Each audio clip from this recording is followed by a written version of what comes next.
Hello student, अब हम करते हैं पश्चिमी में अर्थशास्त्र का उद्भव और विकास। चैप्टर नंबर फर्स्ट का ही है हमारा, जो हम लास्ट वीडियो किया था उसके आगे नेक्स्ट कंटिन्यूज हम कर रहे हैं। तो क्या कहता है यहाँ पे कि पश्चिम में अर्थशास्त्र का उद्भव और विकास के पहले हमने पढ़ा कि अर्थशास्त्र है क्या, अब किस प्रकार उसका जो है वो विकास हुआ अथवा तो उसका उद्भव हुआ वगैरह वगैरह, इसका पूरा जो है वो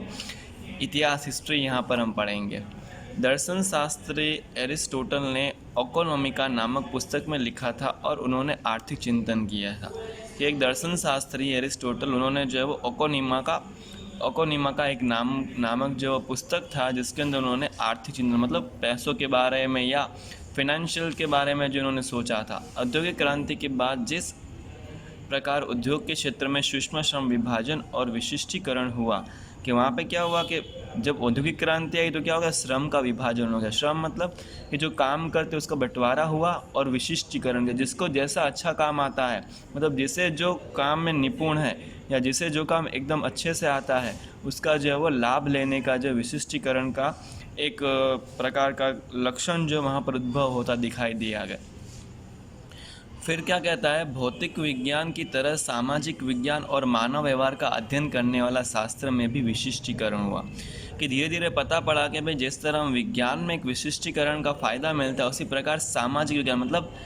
जो समाज में लोग रहते हैं उसके भी हम विशिष्टीकरण का फ़ायदा ले सकते हैं। और दूसरा मानव व्यवहार कि किस प्रकार का मानव का जो व्यवहार है उसका अध्ययन करने के लिए विशिष्टीकरण का जो उपयोग किया गया। फिर जो है वो आगे देखते हैं कि अध्ययन पद्धति मात्र तर्क या कल्पना पर आधारित ना रहकर प्रयोग और जांच पर आधारित रहा कि भाई हम कोई भी जो वो निर्णय अथवा कोई भी अध्ययन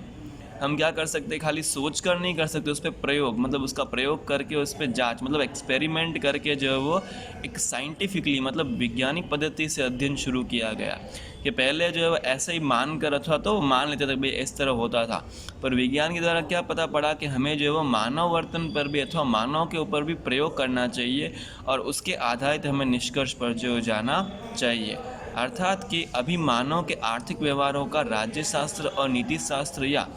दर्शन शास्त्र के विभाग के अध्ययन के रूप में हुआ था। इसका स्वतंत्र विषय में रूप में अध्ययन किया कि भाई खाली एक राज्य या नीति या दर्शन को नहीं लेकिन संपूर्ण को लेकर जो स्वतंत्र रूप से अध्ययन जो है वो किया गया था। फिर औद्योगिक क्रांति के कारण बड़े यंत्र, बड़े पैमाने के उत्पादन, आर्थिक सत्ता का केंद्रीकरण, विशाल पूंजी का निवेश, परिणाम स्वरूप में क्या हुआ कि नए जो है वो आर्थिक सामाजिक व्यवस्था सामने आई कि अब जो है वो धंधा अथवा तो हमारी जो आर्थिक स्थिति है उसको अलग प्रकार से अलग व्यवस्था हम कर सकते हैं। इस संदर्भ में किसी देश के आर्थिक संपत्ति में हुई वृद्धि के लिए कौन से कारण जिम्मेदार है, इसके फलस्वरूप कि भाई अगर देश का विकास हो रहा है अथवा आर्थिक विकास हो रहा है तो उसके पीछे कौन से जो है वो कारण जिम्मेदार है उसके बारे में जो है वो गहन चिंतन मतलब सोचा गया। तो वहाँ पर जो है वो उसके फलस्वरूप एडम स्मिथ जो एक अर्थशास्त्री थे उन्होंने 1776 में अर्थशास्त्र को स्वतंत्र चिंतन करने वाली पुस्तक प्रस्तुत की। अब एडम स्मिथ ने क्या की कि अर्थशास्त्र को स्वतंत्र रूप से चिंतन करने वाली पुस्तक एक बनाई अथवा पुस्तक प्रस्तुत की जिसका नाम क्या था, an inquiry into the nature and causes of the wealth of nation. ये संक्षिप्त में हम क्या कहते हैं, वेल्थ ऑफ नेशन के रूप में हुई। इस पुस्तक के कारण अर्थशास्त्र को स्वतंत्र एवं वैज्ञानिक दृष्टिकोण के अध्ययन का श्रेय एडम स्मिथ को जाता है कि उन्होंने अपनी पुस्तक में लिखा कि अर्थशास्त्र क्या है, स्वतंत्र है और वैज्ञानिक दृष्टिकोण अपनाता है, मतलब उसका अध्ययन जो है वो स्वतंत्र रूप से अथवा वैज्ञानिक दृष्टिकोण से हम करते हैं, ऐसा एडम स्मिथ ने कहा और पूरा उनको श्रेय जो है वो प्राप्त हुआ। अब यहाँ पर हम देखेंगे कि किस प्रकार अलग अलग अर्थशास्त्रियों ने अपने शब्दों में उसकी जो अर्थशास्त्र की परिभाषा प्रस्तुत की है जो हमें अभी समझनी है और पढ़नी है। तो क्या कहता है, पहला एडम स्मिथ ने दी थी,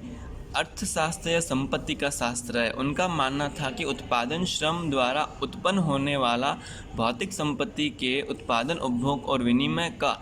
अध्ययन करने वाला शास्त्र अर्थात के अर्थशास्त्र। वह क्या कहते हैं कि अर्थशास्त्र एक संपत्ति है मतलब एक मिलकत है कि जिसके अंदर उत्पादक जो श्रम द्वारा होने वाली भौतिक संपत्ति का उत्पादन, उपभोग मतलब जो वस्तु पैदा होती है बनाते हैं या तो उत्पादन करते हैं उनके विनिमय करके जो क्या करता है, प्राप्त करता है पैसा, मतलब विनिमय का अध्ययन करता है कि भाई किस प्रकार वस्तु के आदान प्रदान कर रहा है, लेन देन कर रहा है। तो ये एडम स्मिथ ने कहा था। फिर दूसरा जो है वो प्रोफेसर मार्शल जी ने क्या परिभाषा दी है,